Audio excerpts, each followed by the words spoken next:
Thank you. Thank you. Hi, everybody. Thanks so much for having me. I'm Susan Stavitzski. I'm a senior product manager at CarMax, and I'm very excited to talk to you all today about building seamless online to offline experiences. So at CarMax, we have our online experience, CarMax.com. We also have many store locations across the US for our offline experiences. We also have experiences that cross over. Today, I'm going to tell you a story about how in one of those experiences we didn't do such a good job and what we did to fix it. But before I jump into that, I want to just take a minute and talk about what is an online experience and what is an offline experience. So quick show of hands, how many of you have purchased something online? Yes, everyone, right? You probably bought your ticket to come here today online. So we all are familiar with this experience. You have a need, you search for it, you go online, find what you're looking for, buy it, either download it, or in a couple of days, it's at your door. You have expectations for that experience. Now, another show of hands, how many of you have bought something in a store? Yes, thank you. Thanks for humoring me, guys. It's after break. You guys should have some energy. So again, very familiar, whether it's groceries, new shoes to come to an event, whatever it might be. But again, we are familiar with that experience. Have a need, go to a store, find what you're looking for, take it home. Now, each of these experiences are very unique, and they fit a need for your customer, whether it is speed, convenience, personalization. Another thing that makes these experiences unique are the teams behind them. So many of us here in the room probably are on the online experience, product, design, engineering. We're thinking about how a customer is going through their experience on our site. How do they get here? How are they searching? How do they find what they're looking for and ultimately become a paid customer? On the in-store side or offline experience side, similar goals, but different teams. Now we're talking about sales, marketing, operations. They're also thinking about the customer workflow, but in a physical space. How do the customers come through the front door? Where's the shopping carts versus the cash registers? How do we lay out our inventory? Same goal as becoming a paid customer. Now, where this can get tricky is when these two worlds come together.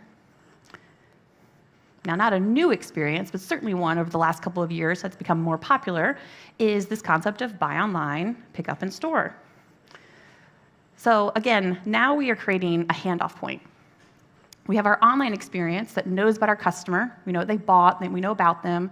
We need to tell our offline partners, hey, they're coming in. They're going to buy something and pick it up today. Our customers now also have an expectation for this experience.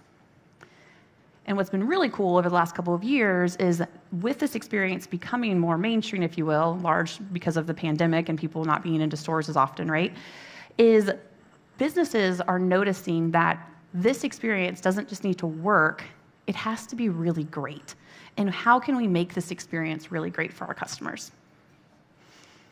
Now, how does this relate to CarMax? Maybe. There it goes. So if you aren't familiar with CarMax, that's fine. We are the largest used car retailer in the United States. And many of you might be like, oh yeah, I know them. They're the guys with the towers. No, we're not the guys with the towers. We also are not the guys with the fox. And we are not the chapstick company. So just kind of put that out there.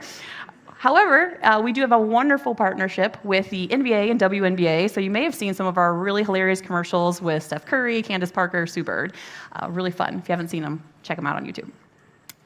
So I've been at CarMax for a little over 2 years now, and I've really enjoyed working there because of two really big reasons. The first one is CarMax is very technology forward. So we think about how can we build technology into our experiences? Where are there opportunities to put technology into what our customers and our associates are doing? This is actually a picture of our wall in our office where we have our product principles in plain sight. We look at this when we're building experiences, we think about this all the time, and we reinforce it, which is really great. Something that we think of, or something that we do at CarMax that really puts technology in practice here is the way that we format our teams. So Tim called out earlier, the product triad or the product team triad. You have your designer, you have your product manager, you have your lead developer. Well, at CarMax, we actually have a fourth role in our core team. It's called the principal field lead. And a principal field lead is someone who has worked in the field, meaning at a store location at CarMax for many years, and they now are going to sit on a product team. They understand the customer experience in our stores, they understand the challenges of our stores, and they understand the associate experience in the store. Let me define associate for you real quick. So when I talk about associates, I am an associate at CarMax. Anyone who works at CarMax is an associate. So from the people in the field to the people at our corporate office, all the way up to our CEO, Bill Nash, we're all associates. So when we build experiences, we're not just thinking about the customer who's buying or selling cars with CarMax, we're also thinking about our associate experience. And our principal field lead brings a great perspective to the team. They are also our arm back into the field. So when we're thinking about how we're going to build an experience that is going to impact our stores or our customers on an offline way, maybe. There it is, sorry, this changed. In an offline way, we also keep in mind of how our principal field lead can help us execute that learning. It makes our life and a lot of our researchers' lives a lot easier too, because we can get to customers in front of them quickly. The next really cool thing about working at CarMax is we are obsessed with driving an iconic customer experience. And I'm going to say that one more time, an iconic customer experience. We want you to remember how you felt when you worked with us. We want you to tell your friends how you felt when you worked with us. And we challenge each other whenever we're building new experiences if we don't feel like we're building an iconic one. So how can we do that better? I'm going to tell you a story. So over the last couple of years, a few years ago, CarMax went through a bit of a transformation with their appraisal process. And if you don't know what an appraisal is, that's fine. I didn't either before I started working here. I hadn't sold a lot of cars. But if you're looking to sell your car, you will want to go get an offer, somebody to tell you how much money would someone buy my car for. You'd want to go get an appraisal. And up until a few years ago, this experience was completely in person at CarMax. So you'd bring your car to CarMax, one of our appraisal specialists would take a look at it, mileage, conditions, take it for a test drive, the whole thing, and we give you an offer. This is how much we'd buy your car for. Well, one of our digital teams said, hold on, what if we put a portion of this experience online? What if we are creating friction here for customers that don't live near a CarMax location? Maybe it's hard for them to get to a store because they don't know what they're going to get for their car. Maybe they don't want to come out, right? Let's see if we can get them an offer online. So they did that. So they came up with this tool called Instant Offer, where just literally under 2 minutes from your palm of your hand and your phone, you can get an offer on your car, answer a couple quick questions, and you'll know how much CarMax is willing to buy your car for. This was huge. It's like, wow, this experience that previously was completely in person, now a portion of it is online. Well, at this point now, we've created a handoff point. We've taken a previously all-in-person experience and put half of it online, and then half was in the store.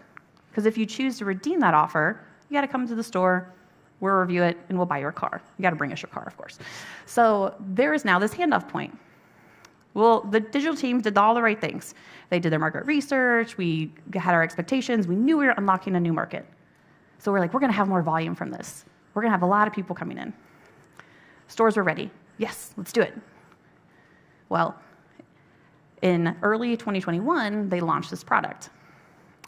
And the date is important because if you remember what was happening in early 2021, we were kind of at the height of the pandemic here in the US. We also had interesting things going on in our market. Housing market was hot, car market was hot, interest rates were low. So looking back now, this is kind of the perfect storm to launch a product like this. And that's what happened. So our expectations for the product, this thing skyrocketed. We knew it was going to be a success, but it went so fast, so high, that we were like, wow, this is amazing. We were excited at first, right? We want to have more customers sell their cars to CarMax. We want to continue to be the largest. This is great. They're using this tool. But what had happened was this new volume of customers, this higher volume of customers, strained our handoff point.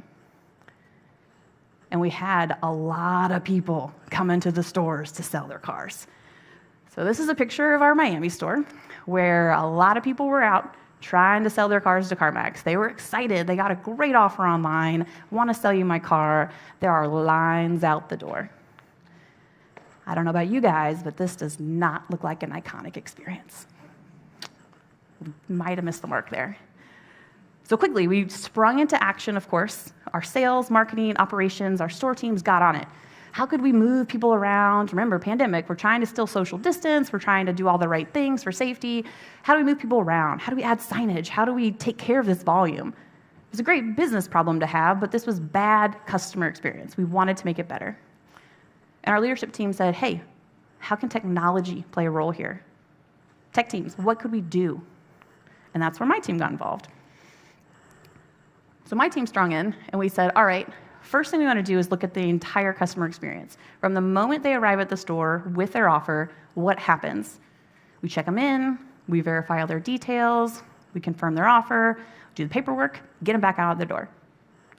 Where are the opportunities for technology? What could we do here to improve this experience? Also, how long is this taking? Because there's a lot of people. So we wanted to understand what was the whole flow. And when we dug into it, we found a lot of opportunities. A ton of things that we could do with technology, which was great. We were excited to say, cool, let's go do some of these things. But we cannot do all these things. There was a really good session on prioritization earlier.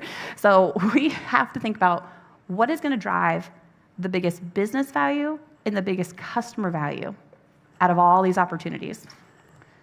We got down to 3. And we said, okay, out of these 3, what portion of the experience did these make up?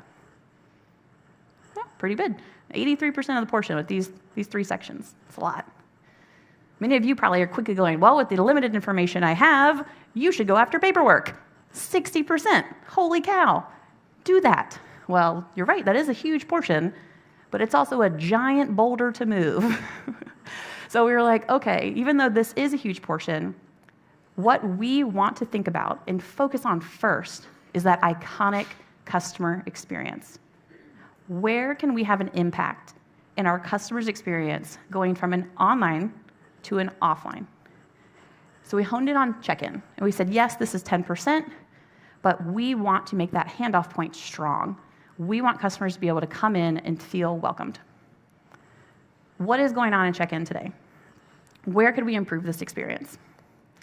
Well, we'd actually created a bottleneck at the check-in, which we didn't mean to do. Previously, before the volume, we were able to check in a customer one by one with an associate. They'd collect basic details, ask you a couple questions about your car, and get you on your way. Well, now with this volume of people, we couldn't do this one-by-one check-in. And what was happening is not only were people waiting in long lines, but people were also leaving because they weren't going to wait. So we were losing out on the customers that had done the online experience and now wouldn't wait to transact with us. So this was bad. So we said, okay, looking at the patterns and the things that are going on in the market, we were like, well, we know that customers are providing this information to an associate. It's basic information. Why don't they just give it to us themselves? Why don't we create a way that they could self-serve? So we recognized this as an opportunity, and we said, okay, today associates are doing it. Could we have our customers do this? And we were like, yep, there's patterns in the market. There's plenty of people now, especially with the pandemic, where people were checking in from their phones or the parking lot or whatever it might be. But we stopped and we said, we don't want to make an assumption. We don't want to assume that a CarMax customer is the same as a Panera customer. Sure, you can go and pick up your Panera and check in, get your sandwich, but we're not talking about an $8 sandwich. We're talking about a car. It's a lot bigger, a lot more personal. Would this work for our customers? So the first thing we did is we said, let's run a demand test. Let's just see. If we provided self-check-in options to these customers, would they even use them? We don't know. We've never offered it. So we said our test goal for this demand test is going to just be, could we get half? Could we get half of the customers that come through that could use this product to use it? That's a half of the time we could also give back to our associate who's checking them in. So first thing we did was we went out in the market and we looked at what's going on. So I did go to Panera and I got myself a sandwich and I saw their check-in flow. We also found other people that were doing different things like QR codes. And we said, okay, for this demand test, we don't want to code anything yet. We just want to know, are we in the right direction? What is the smallest, scrappiest thing that we could do to just get a gut check that we're on the right track? And we said, okay, let's test out this QR code thing. Let's see if a customer was to come in. Again, remember, they got their offer, palm of their hand, 2 minutes in their phone. What if we continued that experience? They could check in straight from their phone. So we got with our marketing team, and we said, hey, we have this idea. We just want to run this test. And our marketing team is fantastic. And they said, yes, let's create a sign with a QR code on it, and let's just test and see if people would use it. Again, we're not coding anything at this point. So we came up with a Microsoft form that drives people from the QR code to the form to check in on their own. Now, this form doesn't do anything, right? It's just a Microsoft form. But we were behind the scenes checking them in. So customers would come in and they would do this. It made the customer feel, though, that they were self-progressing. They were providing the details. Would they do it? So this is us when we ran the test. We ran this at our Maryland store. And here's a picture on the far left of the sign out front. You can scan it. Again, remember, social distancing. Some people didn't even want to come in the store. We wanted to provide that option to them. If you did want to come in and meet with an associate, we always would be happy to help you. Iconic experience, whatever it is you'd like. And then here's me with my team. It's me with my designer, Jairus. We're the ones behind the scenes putting all the information in, and our awesome principal field lead who was instrumental. He helped us pick the right store so that we could get volume quickly to really get that gut check and know what we were going in the right direction. So our goal was just half of the customers that went through this experience, we ran this for a couple days, would go through this flow. How do you think it did? Oh, thanks. 57, so we just made the cut. But we were excited about this because, again, this was that gut check. We just needed to know, is it worth investing more time? Because if it's not, let's scrap it and start over. Small, quick, think quick. And so at this point, we said, okay, we feel good. We're going to keep moving forward. We're going to think about this some more. But we just tested demand. We haven't tested anything else. We haven't done any other discovery. Now it's time for tech discovery, data discovery, user discovery, customer discovery. Let's go start all of that, because now we know we're on the right track. So that's what we did. Our tech teams jumped in, and we said, yep, if this is going to actually do something behind the scenes, what does it need to do? How do the systems come into place? And then we started thinking through the usability. So we put together a prototype. We said, all right, let's design something. What could this look like? What could the flow be? We put together a basic prototype. You can see here, after you scan your code, you'd enter in your offer code. You'd confirm the offer you had on your car, and then you'd put in your information. We said, okay, well, we haven't tested usability. We talked to some people that was going through the test, but it was a form, right? Let's put this on user testing, and let's get a bunch of people to go through it. All different types of demographics. Anyone should be able to go through this flow who's selling their car to CarMax. So we did, and we had a lot of different users go through it, and we iterated. And we iterated, and we iterated. And we got amazing feedback on language and flow and order of information and just kept iterating on this prototype. And one really interesting piece of information that we just thought was hilarious was customers don't like spelling their street address name out loud. So when they had to check in with an associate, this could be awkward. And we're like, okay. They loved that they could type it in. We thought, well, I guess if you have a really hard-to-name street name or a weird street name, maybe that's convenient for you. So that was a kind of a surprise and delight moment that we learned that about our customers. So from here, we did all these iterations on the prototype. We got our tech discovery going. We had our data discovery going, and we came up with our first version.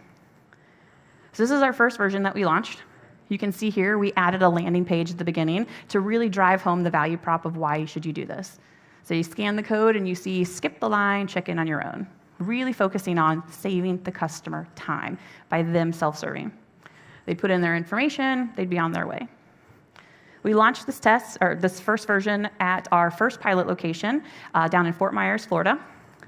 And in the very first day of it going live, 75% of customers who could use it used it, which was awesome. And it was a huge testament to just all the iterations and all of the learnings we had done over the last couple of weeks from our initial test to our prototype to now. Here are some pictures of when we were on site for launching that at our pilot location. So down here, you can see the sign out front of the store. Again, if you wanted to check in from outside, you could. Here's an up close of the sign. On the far right, you can see a couple came inside the store and was checking in. And then here in the middle, we have an associate that was helping these customers check in. Again, iconic experience, however you want us to meet you. While we were on site, it was myself, my designer, and 3 of our engineers. So as we were there, we were talking to customers, we were talking to our associates, we were making iterations on the fly, pushing out code. It was great. We were having a really good time just making iterations and learning on site, live, right there, to make sure that we're meeting the needs of the customers with our version that we had released. We rolled this out at 3 more pilot locations so that we had a bunch of different perspectives and customers going through the experience, which was great. And we got some quotes. So the top 2 are from our customers. So it was really easy and fast. I expected to do this myself.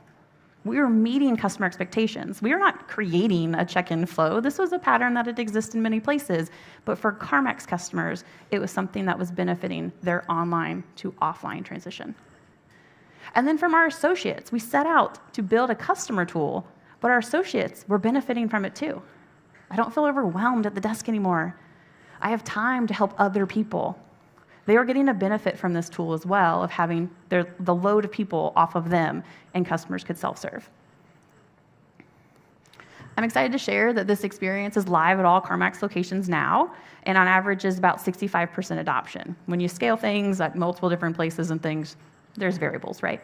But we're really excited that we hit that 65%, because that's 65% of time that we could give back to our associates, that customers could continue on that flow on their own. And we had estimated about 10% of the experience, and that's in fact what we were able to decrease the transaction time to as well, which was great. So just a few key takeaways here. If you find yourself building an online to offline experience, focus on that handoff point. Understand the teams that are involved. Get in front of your customers. Follow them around. We literally followed people around with stopwatches in the store. Follow them around. See what they're doing. Understand where things are falling apart. And then recognize the opportunities you have. What could we do about this? What are ideas that we could test and try, and rank those opportunities? And then think small and fast and scrappy. I work at CarMax. It's a huge company, and we still do things really small and really scrappy and really fast. It is possible, I promise. But focus on that overall experience you want to deliver. What is it that you want the customer to feel when they're done using your product? How do you want them to tell their friends about their experience using your product? Focus on that. Thank you. That was absolutely... That was incredible. I really appreciated how you were talking a lot about thinking about the end-to-end user experience and not just the part that you focus on, right? I think sometimes we can get so wrapped up in the team that I lead or the feature that I own and forget that our user doesn't realize that I'm the PM of this or I'm the PM of that. They don't care.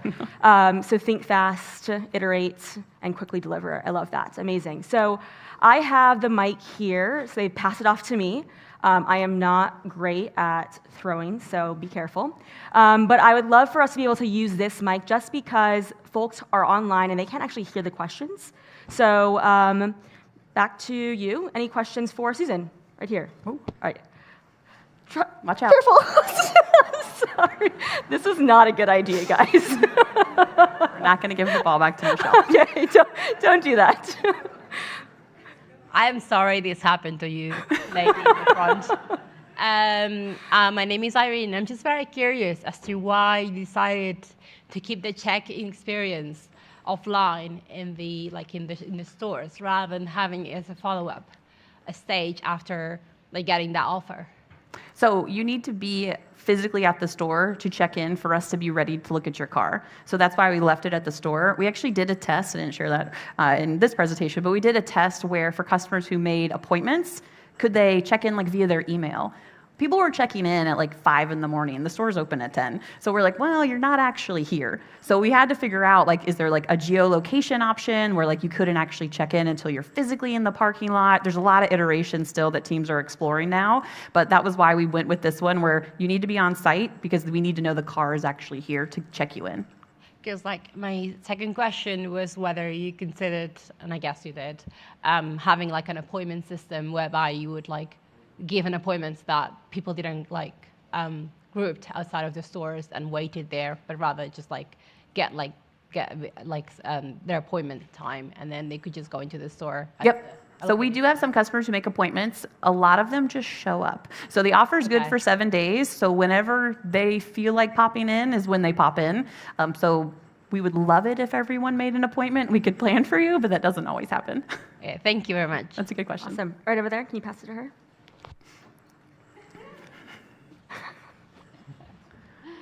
That was a really great talk. Thank you.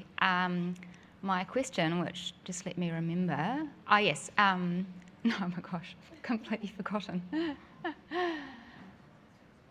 Yes. So the take-up rate. I was interested if you had like quite a variance between locations, and if you looked into that, if there were any insights around that between stores. Oh, so the overall adoption rate you're talking about? Yes, so there is. So definitely some of our stores have higher volumes than others. So they were very adamant of like, hey, use your self-check-in, right? And they kind of helped instruct customers to do it. Other stores that they only had like a trickle of people, it was one of those where, well, if no one's in line, I'll just check in with an associate. So it kind of depended on volume and store location, store type, those types of things, which is why, we had great success when we launched in Florida at 75, but then when we looked at overall over our 240 plus stores, it got to like a 65% level overall. Awesome. Thank you. Yep. All right here in the front. Can you take the box? So once you automated the check-in process, how did you then manage the handoff from the digital component to the in-person component? Yeah, so once you checked in, we actually had a system in place that associates were already using for monitoring cars that were going through this experience. So those customers just blended right into something that was already going on with the store. So it wasn't like a new pattern we were introducing, it was just a new channel for getting that information into the system. All right, do you mind throwing the box that way or up front? Thanks for your talk. I think this is a great example of how to use small tests to de-risk ideas. And I'd love to hear more about, is this your standard practice? Do you have a certain way of doing that at CarMax? Because it's something that we want to also replicate where we are, but haven't quite gotten there yet. No, that's a great question. So it is as much as possible. So we do have digital teams, we have in-store teams, we have teams that cross over both, but we are always encouraged to think as small and quickly as possible to keep moving forward as quickly as we can. So a lot of great support from our leadership team, very much so read the Empowered book, right? Like, hey, how do we empower these teams to think on their own and create tests and go and prove themselves right or wrong? Lots of failures, open to failure. But yeah, how do you just think quick and scrappy? And some things we have aren't as easy, right? It's not as easy as just throwing a sign in a store and seeing if people would use it. Other experiences are a lot more complicated. But for the ones that can be small and quick, a lot of our teams use that practice. All right, we have time for one more question. Then, of course, you can always find your speakers out on breaks. Hi. I just have a question. I noticed that you said that you were kind of in a rush for this project. My question is, how long does, because you described the entire process, how long was that? So we were able to do everything from our first going into the store to just watch people to launching our very first pilot in a quarter.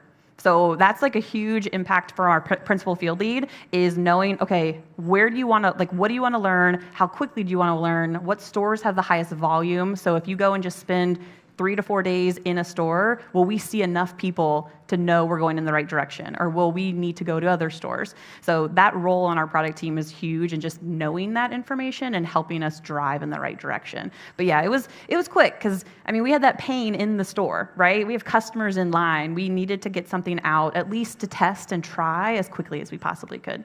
But we scaled it nationwide over a couple of quarters, because we had to obviously think of operations and rollout plans and all that. Thank you. Good question. Very good. Great. We'll give another round of applause to Susan, please.